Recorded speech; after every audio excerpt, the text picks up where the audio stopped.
All right, safety first. We got a free weekend day. Time to get back on the bed. Let's tackle the first problem.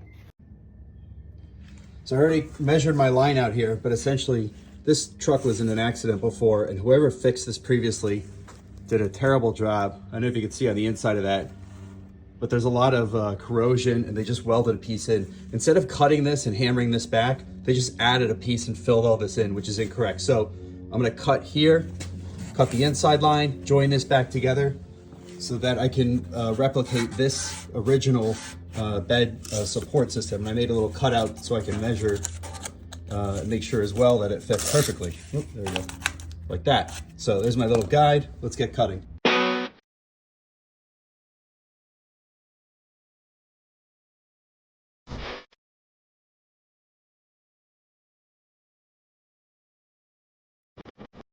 Okay, so I'll preface this by saying I'm not a body guy, I'm just a DIY guy in my garage, but let's just keep it simple here, right? This thing was sticking way out this way. I measured and cut 3.5 inches, measured a line straight down, you saw. I cut that out, I cut out a little edge here, hammered it over real quick, and it's actually pretty close.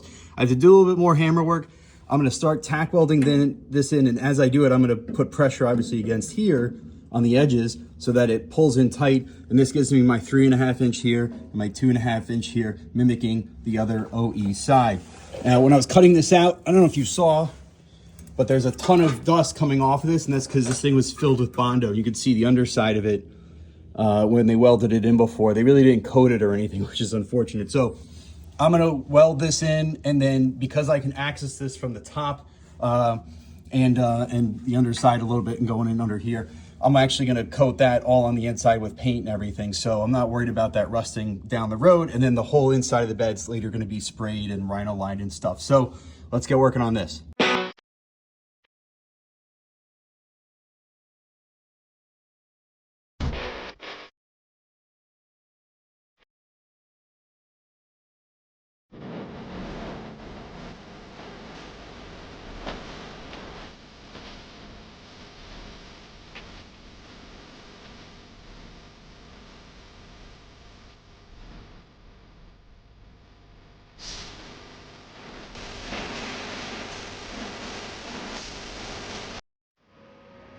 Quick safety tip, if you don't own PPE, protective equipment already, you definitely want to have a good welding helmet. I like this Yes Welder helmet. I have a BSX fire resistant welding shirt. They're worth their weight in gold. They really do protect you. This has full sleeve coverage up to the neck.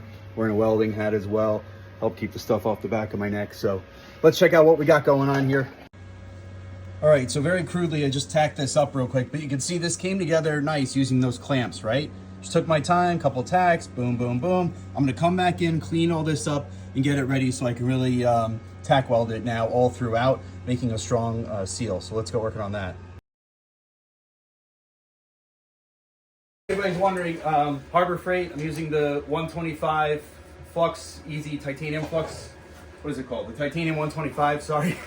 Flux core wire welder for this project. I'm following the 14 gauge guidelines, so right when you open the hood of the welder, it tells you, here's the settings to use. That's all I'm using, nothing fancy.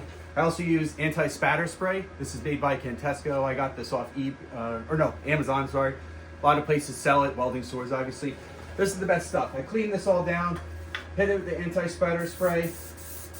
That's gonna help keep this area nice and clean, especially the tailgate. I don't want anything like adhering to it, but I'm gonna have to clean them off. Very liberal with that. Now we can get back and welding this together now.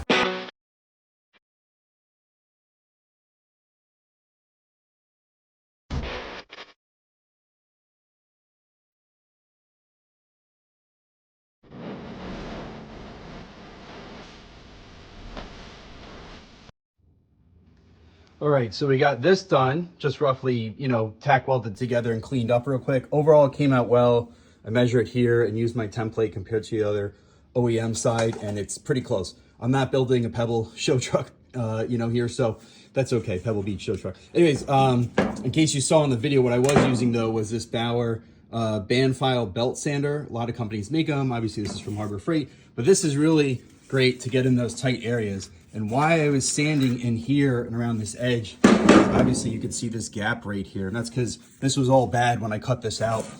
cutting out the old bed. So now I need to make a filler piece to go in here out of sheet metal that's going to wrap around the perimeter to here and connect to my lower support here, which is the 1.5 by 4 inch, 1/8 inch thick support bar. So this will all tie together nicely. I already tied this underneath here. You can see some support plate, and that's on both sides, but now I got to fix that piece. So let's work on that.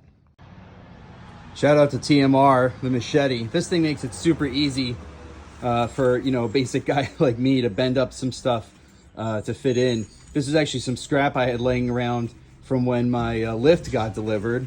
My Vivor lifts here holding the bed. And so anyways, I took this because it's the same thickness material as this, believe it or not, I measured.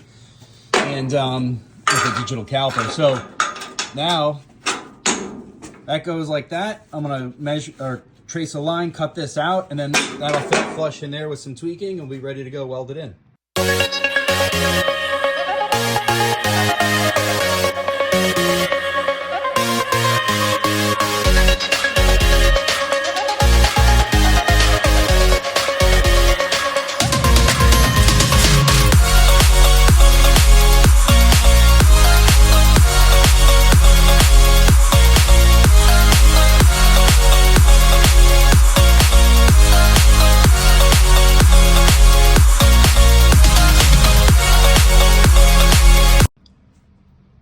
All right, so I know that was in time lapse, but realistically that was about 2 hours or so, 2.5 hours maybe messing with this. So once again, to recap, cut all this out, bended it back together, welded it in, grinded it pretty smooth. I'm gonna rhino line this so it will fill the rest of the gaps and cracks, but I welded all this as super solid as possible. It did penetrate, and I tried to clean this up as much as possible. I'll go back in here with the wire disc and some other things just to get a little bit more, but essentially this is ready to go. And why I was grinding here, in case anyone was wondering, is because this is the top where the new sheet metal bed is going. So I have to weld in supports along here, left to right, of course, and then tie it all in. So when I tie it all in with the top sheet metal plate, which I believe is just under 1/8 inch thick, I think it's 16 gauge, I wanna say, or 18 gauge. It's pretty thick though, and it will reinforce all this and really tie everything together nicely, but I wanted to get this as tight as possible so that sheet, when I cut it out, really sits tight right against that edge and I can weld it all together and we will be super solid on the new bed floor. A lot of other stuff to address, obviously. I know I see all this rust stuff. We're gonna address all that before we paint it, but more work to do. Let's get to it on the next video series.